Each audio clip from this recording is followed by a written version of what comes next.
नमस्कार. नीतिस्पंदन ह्या चॅनलमध्ये आपले सहर्ष स्वागत आहे. आज आपण या व्हिडिओमध्ये अशी कोणती माहिती पाहणार आहोत, ही उत्सुकता प्रत्येकाला असते. तर चला पाहूया.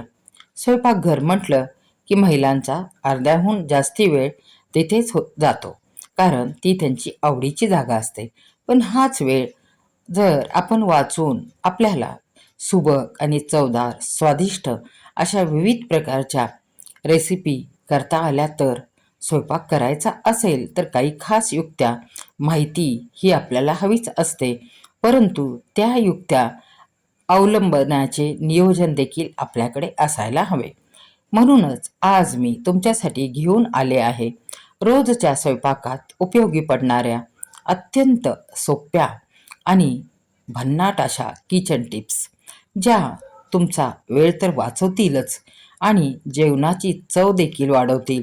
चला तर मग सुरू करूया हा सुंदर, उत्कृष्ट आणि आपली उत्कंठा वाढवणारा व्हिडिओ.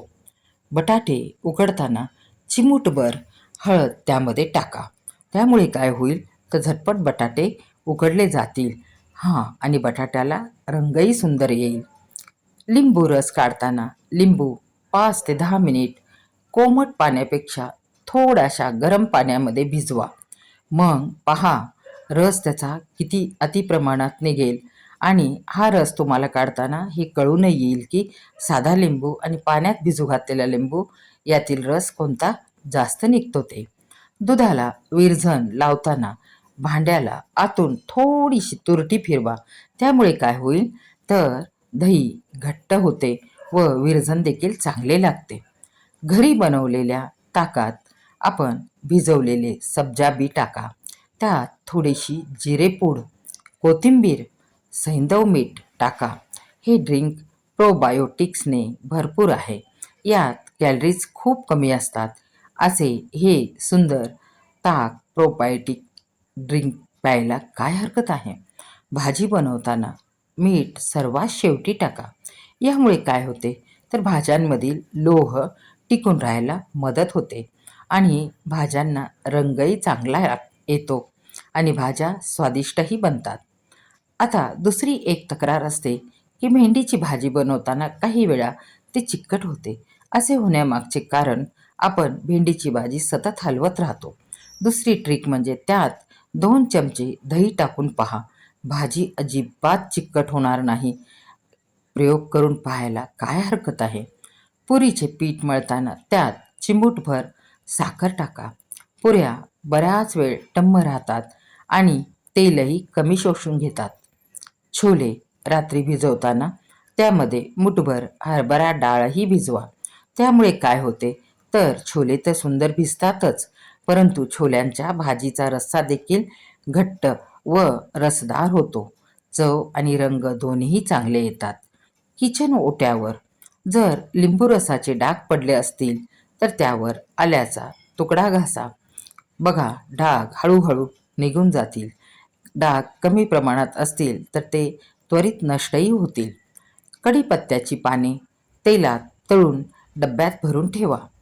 तर काय होईल तर त्याचा हिरवा रंग टिकून राहील व पाने बरेच दिवस कुरकुरीत व चुरचुरीत राहतात. एअरटाईट कंटेनरमध्ये भरून ठेवा आणि आपली गरज असेल तेव्हा वापरा. हा प्रयोगसुद्धा सुंदर नैसर्गिक आहे. गाजर, बीट, मुळा, काकडी, टोमॅटो शिळी झाल्यास मऊ पडतात. मग अशा वेळेला आपण त्या फेकून न देता त्यांना रात्रभर मिठाच्या पाण्यात ठेवा. त्या ताज्या व टवटवीत होतील. परंतु एक काळजी घ्या, मिठामध्ये पाण्यामध्ये मिठाचे प्रमाण कमी असावे, अन्यथा भाज्या खारट होतील. कच्ची केळी दीर्घकाळ ताजी राहण्यासाठी थंड पाण्यात ठेवा. 1 आठवडाभर ताजे राहतात. हे पाणी 2 दिवसातून एकदा बदला. यासाठी विशेष असा कोणताही खर्च करण्याची आवश्यकता नसते. प्रयोग करून बघायला काय हरकत आहे. पालेभाज्या सुकल्या तर त्या 1 चमचा विनेगर पाण्यामध्ये टाकून ठेवा. त्या भाज्या ताज्या होतात आणि त्या भाज्यांचा आपल्याला पुनश्च उपयोग करता येतो. चवमध्ये जास्ती फरक पडू नये यासाठी ती भाजी 1-2दा धुवून घ्या. मग भाजी बनवा. शेंगदाणे भाजल्यावर त्यात 2 चिमूट मीठ टाका. गॅस बंद करा. थोडीशी परता. साल लवकर सुटते. असे केल्याने शेंगा स्वादिष्ट लागतात. पकोडे कुरकुरीत हवे असतील तर त्यात बेसन पीठ भिजवताना थोडे मक्याचे पीठ टाका. आपल्याला हवे असल्यास तांदळाचे पीठ देखील टाकू शकता. भजी कुरकुरीत होतात. शेंगदाणे भाजण्यापूर्वी शेंगदाण्याला पाण्याचा हात लावून मग भाजावे. त्यामुळे काय होते तर शेंगाचे आवरण म्हणजे साल लवकर सुटते व शेंगा देखील स्वादिष्ट होतात. भरताचे वांगे भाजताना वांग्याला तेल लावा किंवा चाकूने छोटीशी चीर पाडा. भाजताना वाफ बाहेर पडेल. वांगी भाजल्यानंतर लगेचच पातेल्याखाली झाकून ठेवा. साल लवकर व नीट सुटते कारण त्यामुळे वांगे मऊ होते. खीर करण्यासाठी दूध आटवताना त्यात जायफळ पावडर ही अगोदर टाकू नये. संपूर्ण खीर तयार झाल्यावर आपण वरून जायफळ पावडर भुरभुरू शकतो. अशामुळे काय होते तर खीर व खिरीतील दूध फाटत नाही. पाक केल्यानंतर साखरेचे परत कण बनू नये म्हणून पाकात थोडे लिंबू पिळावे. त्यामुळे काय होते तर पाक तसाच शुद्ध राहतो व त्यामध्ये साखरेचे खडे तयार होत नाही.